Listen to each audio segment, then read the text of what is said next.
सुप्रभात बच्चों। जैसे कि हमने पिछले कक्षा में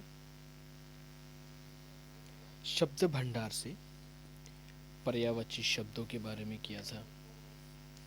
फिर हमने विलोम शब्द यानी कि एंटोनाइम्स किया था। फिर हमने श्रुति सम भिन्नार्थक शब्द किए थे। श्रुति सम भिन्नार्थक शब्द में मैंने आपको कुछ गृह कार्य भी दिया था, तो मैं और एक बार दोहरा देता हूं कि हमने क्या क्या किया था। पहले तो हमने हिंदी व्याकरण में शब्द भंडार से पर्यायवाची शब्द किए थे। तो पर्यायवाची शब्द क्या होता है? रूप बदल के आते हैं पर अर्थ एक बताते हैं। हिंदी में प्यारे बच्चों हम पर्यायवाची शब्द कहलाते हैं। तो जो पर्यायवाची शब्द हैं ये रूप बदल के आते हैं, मतलब इनका रूप अलग होता है लेकिन अर्थ एक ही बताते हैं। उन्हें पर्यायवाची शब्द कहा जाता है। उनका परिभाषा भी मैंने आपको बताया था, जैसे समान अर्थ बताने वाले शब्द समानार्थी शब्द या पर्यायवाची शब्द कहलाते हैं। उदाहरण स्वरूप मैंने आपको बताया था, जैसे धरती को पृथ्वी, धरा वसुंधरा, फिर पहाड़ को पर्वत, गिरी, शैली या शैल, फिर वृक्ष को पेड़, विटप, तरु, नदी को तरंगिनी, सरिता, तटिनी, समुद्र को सागर, रत्नाकर, जलधि। उसी प्रकार मानव को मनुष्य, आदमी, नर, पुत्र को बेटा, सूत, तनय। उसी प्रकार मैंने आपको विलोम शब्द भी करवाया था। विलोम शब्द में मैंने आपको बताया था कि मोटा पतला हो जाता है, छोटा बड़ा बन जाता है, यह कमाल जो दिखलाता है वही विलोम कहलाता है। यानी विलोम क्या होता है? मोटा पतला हो जाता है, छोटा बड़ा बन जाता है, यह कमाल जो दिखलाता है वही विलोम कहलाता है।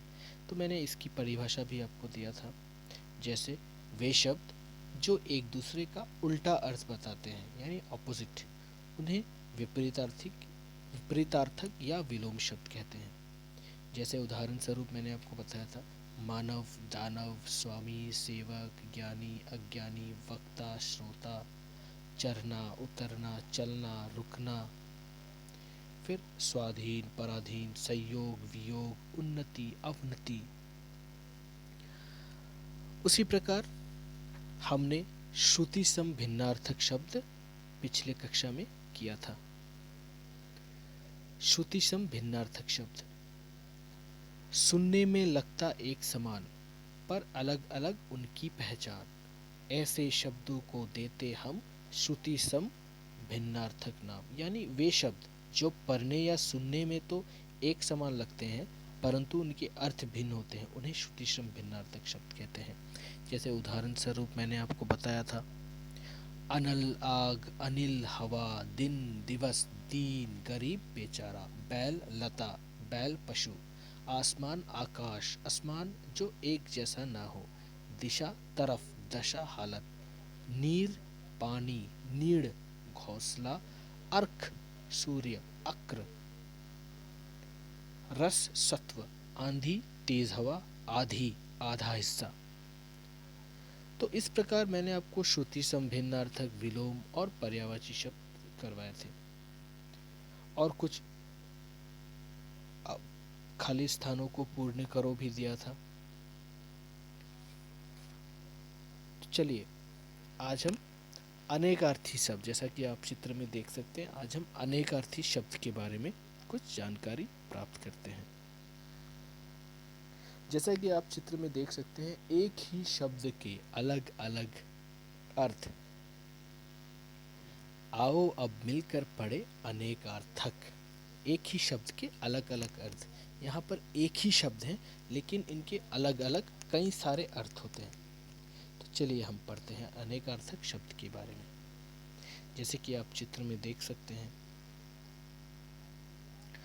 नदी के तीर पर घना वृक्ष है। फिर इस चित्र पर आप देख सकते हैं, रोहन तीर चला रहा है। तो दोनों चित्र में आपको क्या समानता मिलती है? तीर। इस चित्र में भी तीर है, त बड़ी कार रो।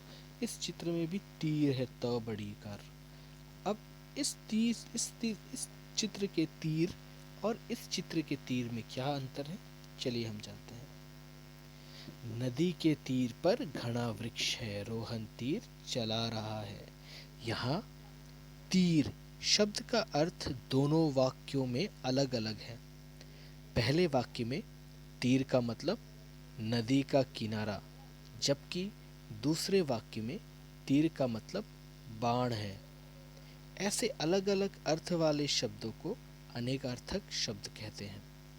तो पहले चित्र में हमने देखा कि तीर लिखा है, तो उस तीर का मतलब है नदी का किनारा। उसी तरह दूसरे वाक्य में जो तीर लिखा है, उस तीर का अर्थ है बाण। ऐसे अलग अलग अर्थ वाले शब्दों को ही अनेकार्थी शब्द कहते हैं।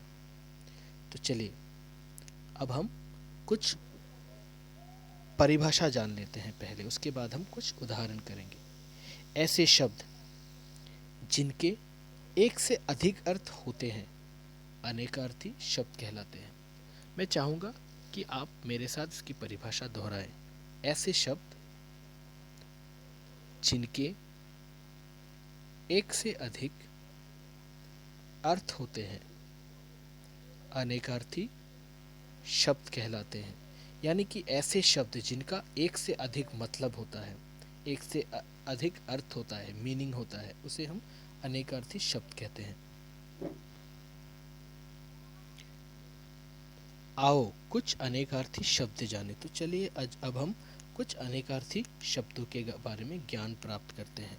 जैसे कि आप देख सकते हैं भाषा शिक्षा संबंधी। तो यहाँ पर जो अनेकार्थी शब्द हैं वे भाषा और शिक्षा संबंधी है। जैसे शब्द है अक्षर, अर्थ होता है वर्ण, ब्रह्मा, सत्य। तो यहाँ पे अक्षर का 3 अर्थ है। एक तो है वर्ण, जो कि हम जानते हैं वर्ण अक्षर, हमने पढ़ा भी था। फिर है ब्रह्मा और एक है सत्य। इन तीनों को ही अक्षर कहा जाता है। फिर है दूसरे पर है, आप देख सकते हैं अर्थ। अर्थ का मतलब होता है मतलब। फिर होता है अर्थ को धन भी कहा जाता है, और अर्थ का और एक मतलब होता है कारण। तो अर्थ का 3 अर्थ होता है, मतलब, धन और कारण। उसी प्रकार स्वर, स्वर का भी देखिए आप 2 अर्थ है। एक तो आवाज और एक है वर्णमाला के अक्षर, जो कि हम व्याकरण किताब में हमने पढ़ा भी था। फिर चौथे नंबर पर है अंक, यानी कि संख्या के अंक। गोद, नाटक के अंक भाग। तो अंक का देखिए यहाँ पर 1 2 3 अर्थ है। अंक का मतलब होता है संख्या का अंक। फिर एक होता है गोद, और तीसरा होता है नाटक के अंक। जो नाटक में जो अंक होते हैं, भाग होते हैं, उन्हें नाटक के अंक कहा जाता है। उसी प्रकार वर्ण, वर्ण यहाँ पर अक्षर को कहा जाता है। रंग एवं जाति को भी वर्ण कहा जाता है। उसी प्रकार आप देख सकते हैं व्यंजन, व्यंजन का भी 2 अर्थ है। एक तो है वर्णमाला के अक्षर और दूसरा है पकवान। एक है वर्णमाला का अक्षर और दूसरा है पकवान। फिर है गुरु। तो गुरु के यहाँ पे 3 अर्थ है। एक तो है शिक्षक, फिर अध्यापक अध्यापिका को भी गुरु कहा जाता है। उसी प्रकार गुरु मतलब बड़ा, अपने से बड़े को भी गुरु कहते हैं। उसी प्रकार भारी, किसी भी भारी सामान को या भारी को, भार को, वजन को गुरु कहा जाता है। अंतिम में है भाग। भाग का भी यहाँ पर 3 अर्थ है, यानी कि एक है हिस्सा, दूसरा है भाग्य, तीसरा है भागना। भागना क्रिया हुआ, मतलब जो भागता है, रनिंग। तो यहाँ पर हमने सीखा अनेकार्थी शब्द, यानी कि वर्ड विद मैनी मीनिंग्स के बारे में सीखा, अनेकार्थी शब्दों के बारे में सीखा। तो हमने आज सीखा कि कुछ ऐसे शब्द भी होते हैं जिनके एक से अधिक अर्थ होते हैं, उन्हें अनेकार्थी शब्द कहते हैं। तो उदाहरण स्वरूप हमने क्या क्या सीखा? हमने सीखा अक्षर को वर्ण, ब्रह्मा, सत्य भी कहते हैं। अर्थ मतलब, धन, कारण, स्वर, आवाज, वर्णमाला के अक्षर, अंक, संख्या के अंक, गोद, नाटक के अंक, वर्ण, अक्षर, रंग, जाति, व्यंजन, वर्णमाला के अक्षर, पकवान, गुरु, शिक्षक, बड़ा, भारी, भाग, हिस्सा, भाग्य, भागना।